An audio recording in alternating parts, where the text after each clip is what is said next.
right. Mr. Goldstein, is there anything you'd like to say on behalf of your client? Yes, Your Honor.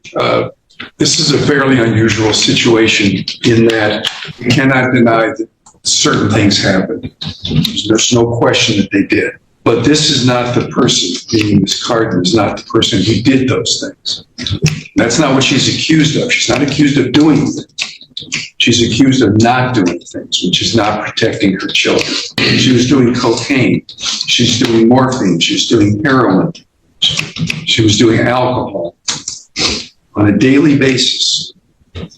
Some of them starting from when she was 13 years of age. Ms. Carden, is there anything you'd like to say on your own behalf? First and foremost, I would like to take the time to apologize to my children, family, of course, for all the pain and suffering I have caused. The time I have taken away from people, not only during my incarceration, but also prior to that because of my addiction.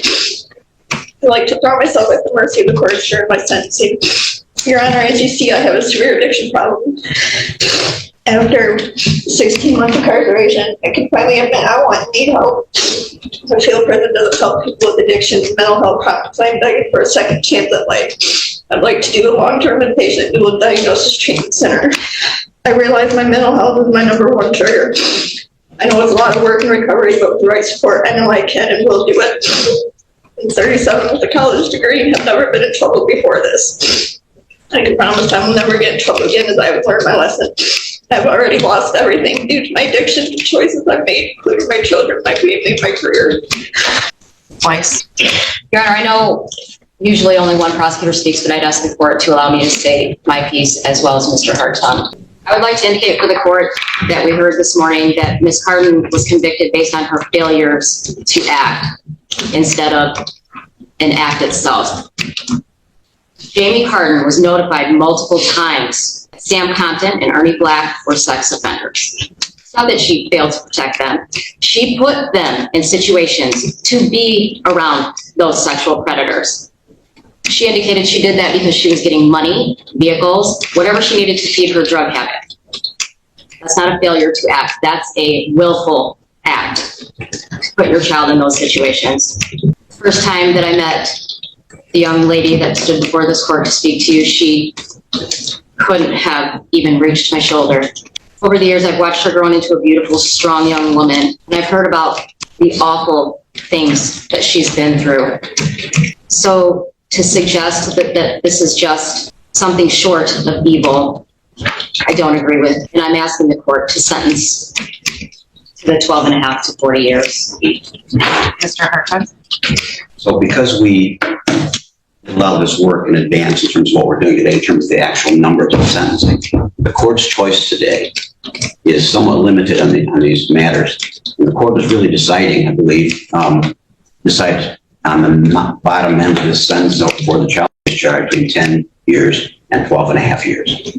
And the very thorough, very concise report compiled by Jennifer Walsh lays out very, truly significant reasons why to follow her recommendation, which includes the 40-year cap, 40-year maximum cap on the top, and the 12.5-year recommendation on her part as well.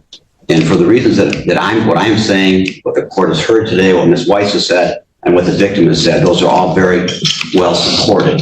What I want to say directly is that the breadth and scope of the tragedy that was put in motion by Jamie Carden's drug addiction borders on mythological Greek tragedies. Let's take a look at what happened here.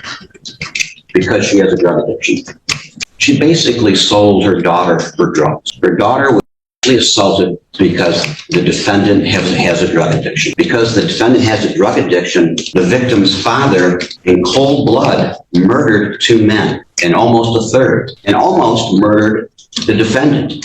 He testified as such at the preliminary examination that occurred in this case. I'm sorry, you can't talk right now, please. What Ms. Carden said was he tried to kill himself too. He was doing a murder-suicide is what he was doing.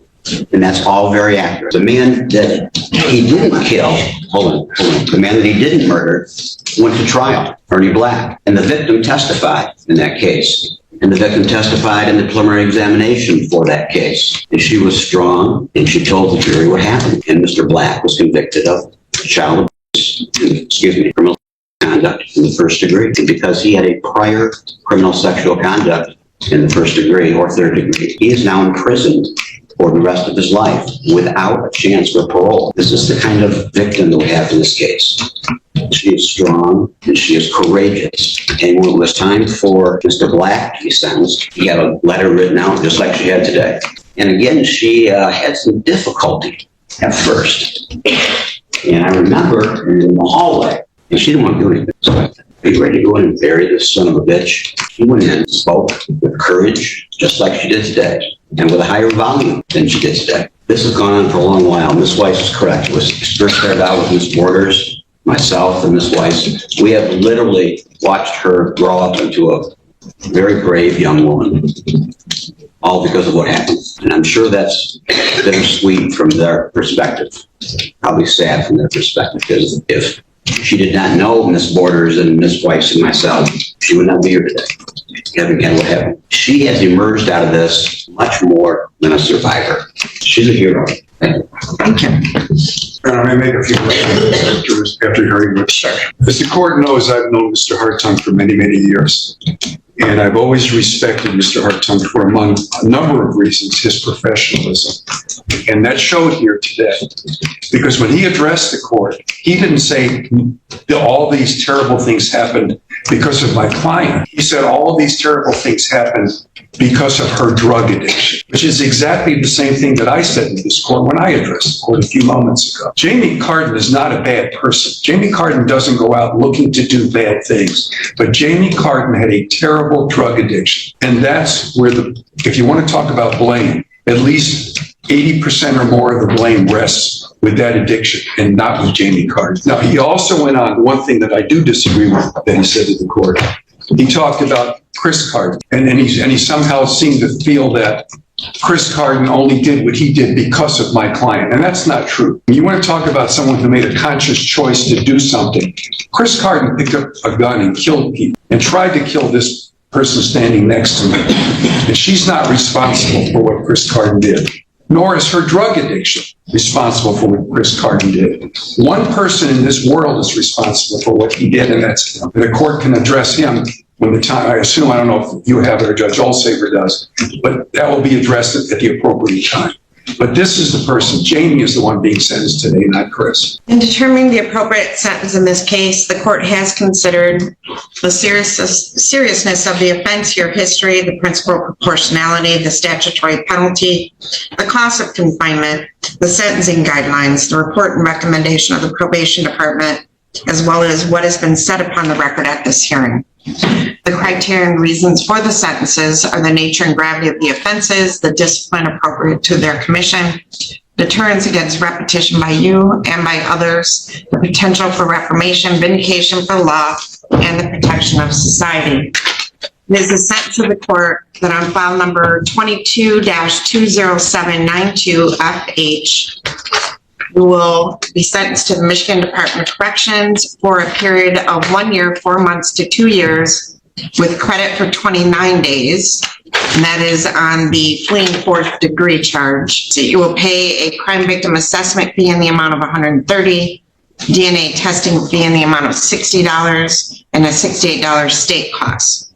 On file number 22-21124FC, on count 1, assault with intent to do great bodily harm less than murder or by strangulation. It is the sentence of the court that you will serve 5 years to 10 years with credit for 543 days with the Michigan Department of Corrections.